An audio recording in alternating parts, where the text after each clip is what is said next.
Gunakan bumbu-bumbu dapur ini untuk mengatasi ayam yang pilek dan ingusan.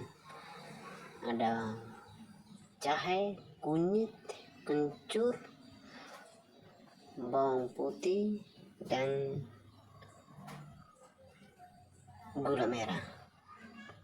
Tumbukkan semua bahannya sampai halus.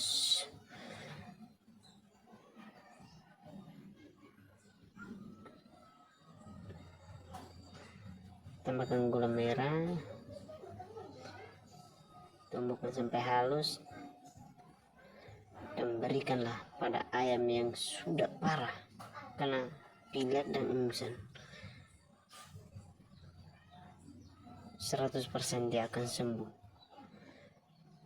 Saya sudah mencobanya. Ayam yang sudah ingusan,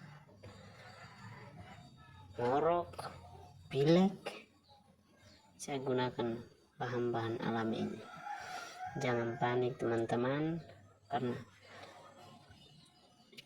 dengan bumbu dapur kita bisa mengatasi semua penyakit ayam ini. Jadi anak ayam yang sudah parah ingusan, sudah parah karena pilek, jangan panik. Tumbuhkanlah semua bahan bumbu dapur ini. Gunakan secara rutin tiap pagi dan sore. Dijamin 100% mereka akan sembuh.